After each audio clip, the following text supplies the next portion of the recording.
In the name of Allah, the most compassionate, the most merciful, peace be upon you, dear viewers, wherever you are.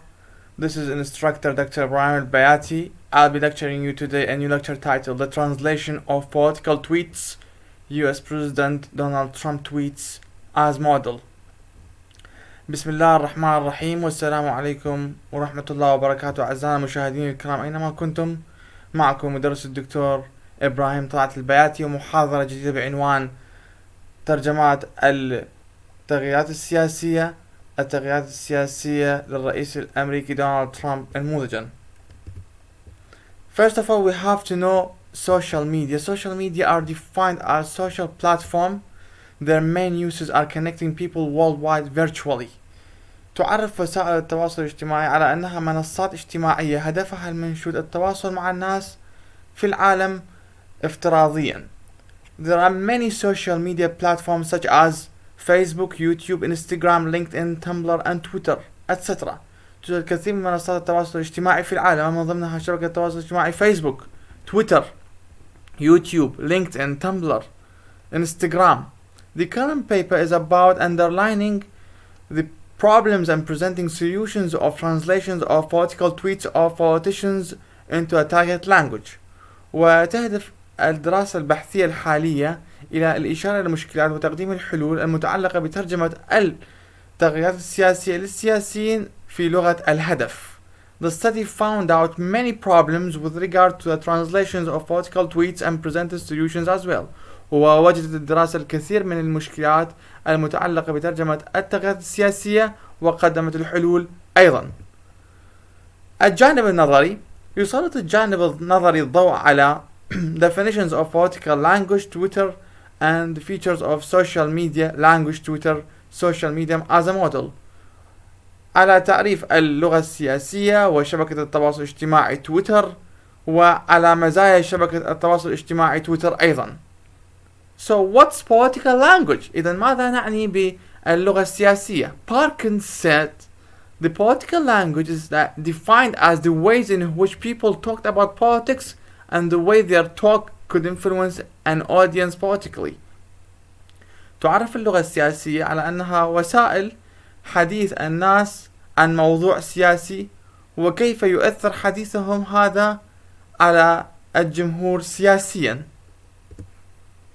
Definition of social medium Twitter.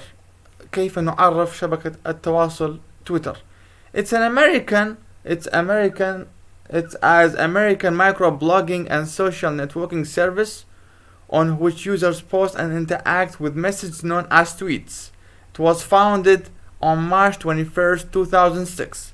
هي شبكة تواصل اجتماعي مدونة صغيرة تستخدم لغرض التفاعل ونشر الرسائل المعروفة بالتغريدات، وقد أسست في 21 من مارس آذار 2006. What are the features of Twitter social media? ما هي مزايا شبكة التواصل الاجتماعي تويتر؟ طبعا there are many important features whose name is highlighted above and has many great features. They are as follows. ما هي المزايا التي تمتلكها هذه الشبكة؟ First of all, it has conciseness. Conciseness يعني الإيجاز، الاختصار. The Twitter tweets are always concise because this is one of the policies of Twitter Medium. Besides, Twitter announced on November the 7th, 2017 that Twitter users can write 280 characters in each tweet. It's worth noting that the previous policy was 140 characters only. In other words, there's an increase in the number of characters. طبعا تغريدات شبكة التواصل تويتر دائما تكون مقتضبة، وهذه واحدة من سياسات الشبكة المذكورة اسمها أعداء. لذلك أعلنت شبكة التواصل الاجتماعي في 7 من نوفمبر تشرين الثاني 2017 عن زيادة في عدد الحروف التي تكتب في كل تغريدة، ووصلت إلى 280 حرف في كل تغريدة. ومن الجدير بالملاحظة أن السياسة السابقة كانت 140 حرف فقط، وبذلك توجد زيادة في عدد الحروف المكتوبة بين سنة التأسيس 2006 وسنة 2017 حتى الآن. واحدة من المزايا الأخرى الخاصة بشبكة تويتر والخصائص الخاصة بها. Most of tweets found on Twitter are not crystal clear. They are vague for the audience because they are not explained thoroughly. لأنها لا توضح بشكل كبير جدا أو بصورة واضحة جدا. Ellipses. Most of tweets consist of sentences whose main themes are incomplete. تحتوي الكثير من الجمل المذكورة في شبكة التواصل الاجتماعي تويتر على عبارات أو أفكار غير مفهومة، أما تكون غير كاملة قواعديا أو غير كاملة من مفهوم الدلالي. وصلنا وإياكم إلى الجانب العملي. We have reached the practical part. It sheds the light on the following topics. وتسلط الضوء على المواضيع الآتية. Types of tweets, methods and strategies of translation. على أنواع التغريدات ونظريات واستراتيجيات الترجمة المستخدمة في ترجمة التغريدات من لغة إلى لغة أخرى. There are many types of tweet. لدينا الكثير من أنواع المختلفة للتغريدات. The first one phrase tweet. التغريدات المكونة من عبارة واحدة. It's a tweet that consists of one single phrase, one or two words. It's too difficult to be understood by the target readers. Therefore, the translator in question has to explain it for them within the process of translation. وهي واحدة من أصعب التغريدات المكونة من كلمة واحدة أو أكثر، ويصعب فهمها بالنسبة لقراء لغة الهدف. لذلك على المترجم أن يوضح هذا التغريدة على نحو واضح أثناء الترجمة. One sentence tweet. It's a tweet that embraces a group of words, let's say, to refer to certain topic. وهي عبارة عن المفروض words. So it's a tweet that embraces a group of words. هي تغريدة مكونة مجموعة من كلمات للإشارة إلى موضوع معين. Besides, it's less difficult in translation. أقل صعوبة في الترجمة مقارنة مع النوع الأول الذي ذكر، وهي التغريدة مكونة من عبارة واحدة، كلمة واحدة أو أكثر. 280 character tweet. It's a complete tweet. It's also used to highlight some issues that matter certain community. وهي التغريدات الكاملة المكونة من 280 حرف، تستخدم للإشارة إلى مواضيع مهمة تهم مجتمع معين. It's the easiest type of tweet when it comes to translation. وهذا يعد أسهل نوع من أنواع التغريدات عندما يتعلق الأمر بترجمتها من لغة إلى لغة أخرى. Tweets with audio visual means. التغريدات المصاحبة للصور ووسائل المرئية والصوتية. These types of tweets are accompanied by videos or photos to give a clear image about some issues. هذه التغريدات تأتي معها مقاطع فيديوية أو صور من أجل إعطاء صورة واضحة عن المواضيع المتعلقة. ما هي الاستراتيجيات المستخدمة في ترجمة التغريدات؟ What are the best methods? Of course, we have tried two important methods of translation, communicative and semantic, to see how far these methods are good for these types of tweets in the target language. طبعا توجد أكثر من نظرية، توجد الكثير من النظريات المتعلقة بالترجمة من لغة إلى لغة أخرى. توجد نظريات نايدا، نظرية نيومارك، نظرية طبعا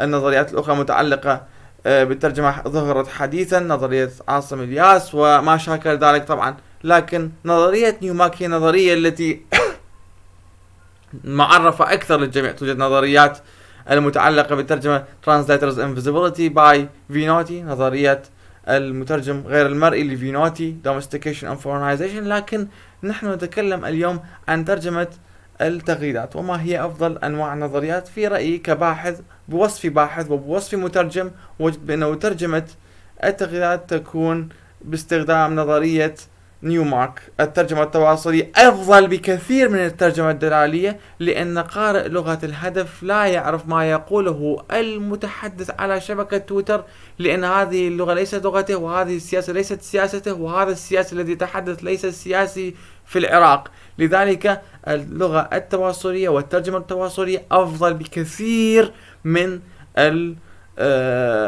النظرية الدلالية. نعرف لماذا؟ سوف نجد لماذا في الصفحات المقبلة.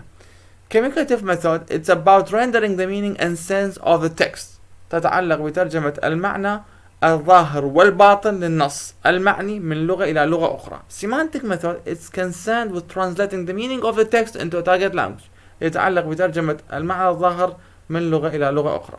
ما هي الاستراتيجيات المتبعة في ترجمة التغريدات من رأي الباحث؟ طبعا حسب رأي الباحث المترجم طبعا strategy of translation there are a lot of strategies in the field of translation. توجد كثير من الاستراتيجيات في مجال الترجمة.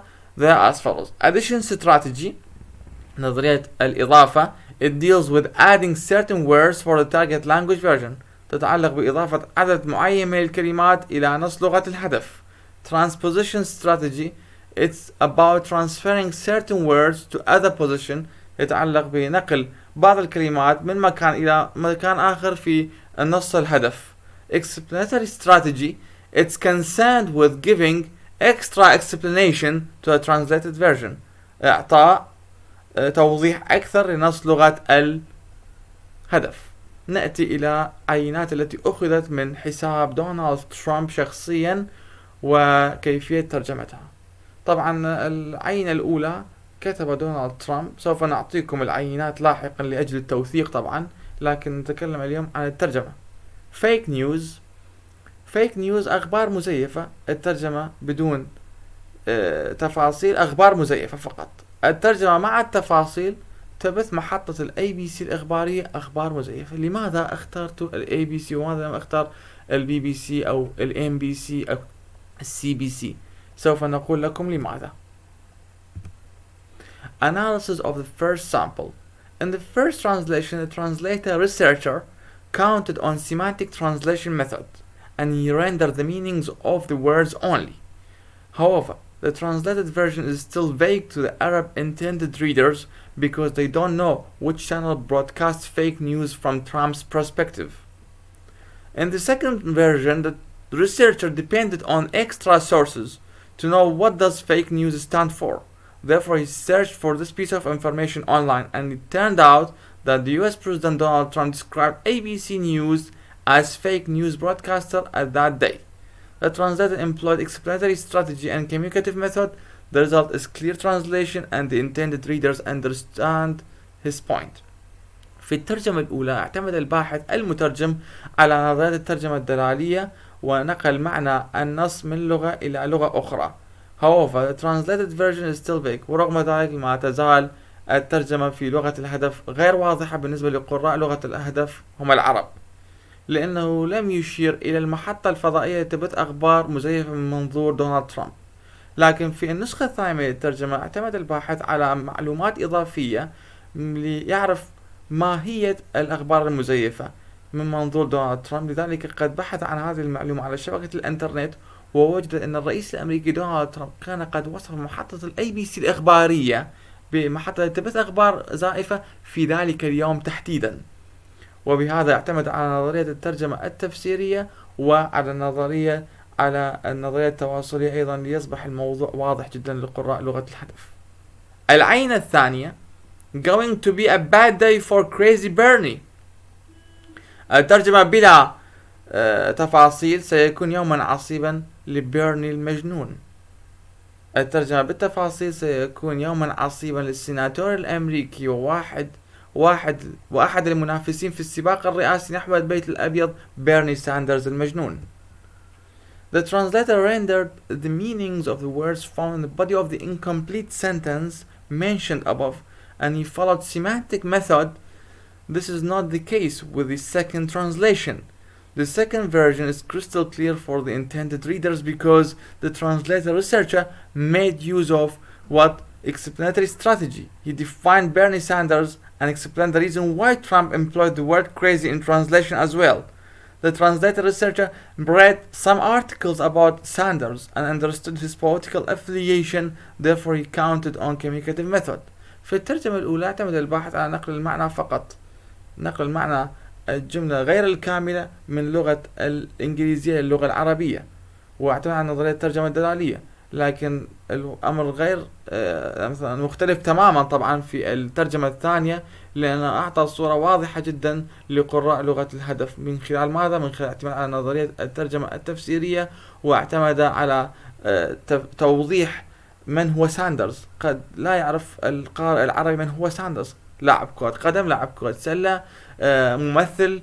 لكن عندما ليس كل العرب وليس كل العالم الأجانب الإنجليز يعرفون عن العرب، وليس كل العرب يعرفون عن الإنجليز الأجانب الأمريكان.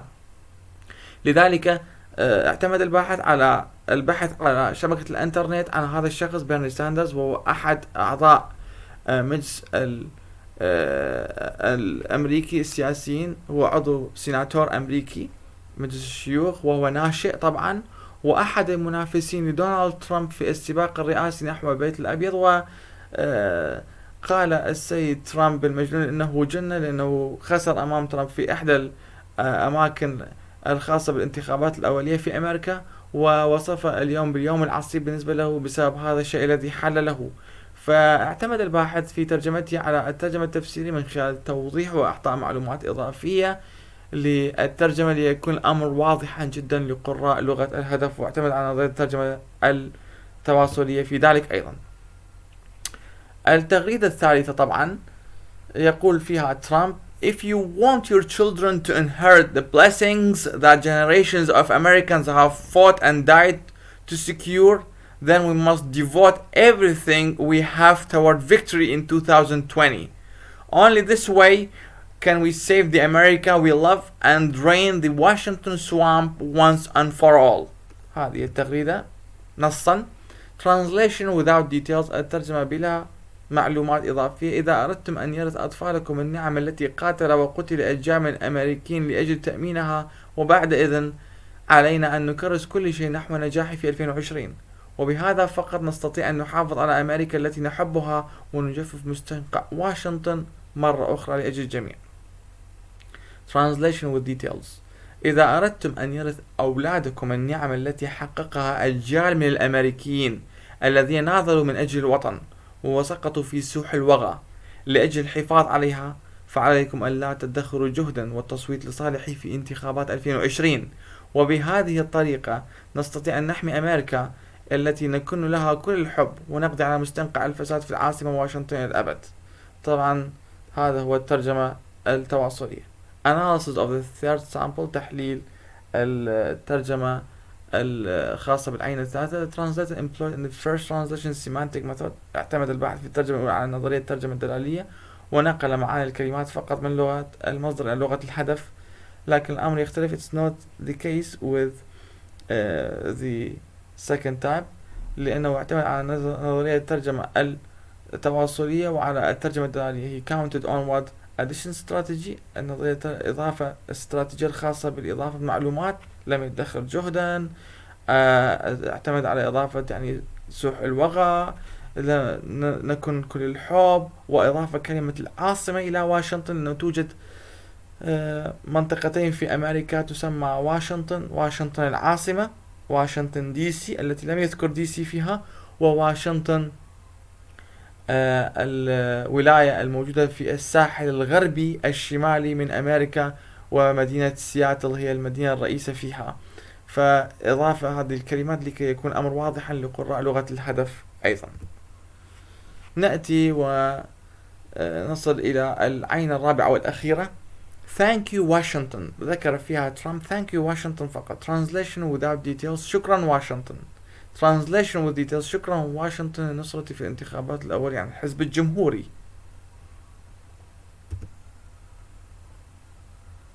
Analysis of the fourth sample. The first translation is not obvious، الترجمة الأولى غير واضحة، بينما تكون الترجمة الثانية واضحة جدا because the translator researcher paid attention to the photo added to the tweet، لأن المترجم الباحث أعطى أهمية بالغة للصورة التي أضيفت مع التغريدة. اعتمد على نظرية الترجمة الدلالية في الترجمة الأولى، واعتمد على نظرية الترجمة التواصلية في الترجمة الثانية، والترجمة الإضافية أيضا، ولأنه قد أعطى صورة واضحة للتغريدة التي ذكر فيها واشنطن شكرا واشنطن على ماذا، لأنه واشنطن نصرت ترامب في الانتخابات الأولية عن الحزب الجمهوري. نأتي إلى الاستنتاجات. The translator researcher found out the following conclusion. They are as follows. يعني توصل الباحث إلى عدد من الاستنتاجات وهي كما يلي. Most of Trump's tweets are not clear for the intended readers once they are translated with the employment of semantic method of translation. أغلب التغريدات التي ذكرها ترامب على حسابه في تويتر غير واضحة لقراء لغة الهدف هم العرب إذا استخدمت نظرية الترجمة الدلالية فقط. يعني إذا ترجمناها فقط دون إضافة معلومات والبحث عن معلومات إضافية تكون الترجمة خائبة، غير واضحة، غير مجدية. They are crystal clear for Arab readers via employment of communicative method of translation. وتصبح الأمور مختلفة تماما، وتصبح الترجمة واضحة وضوح الشمس إذا اعتمد البحث عن نظرية الترجمة التواصلية وإضافة معلومات والبحث عن معلومات لأجل توضيح الأمر. Explanatory addition strategies are considered to be the most useful strategies in the process of rendering the tweets into Arabic. وتعد استراتيجية التوضيحية وإضافة المعلومات من الاستراتيجيات المهمة جدا في عملية ترجمة التغريدات من اللغة الإنجليزية إلى العربية. It's very important to transform the English and grammatical and incomplete tweets into Arabic grammatical complete ones so as to make them clear for the intended readers.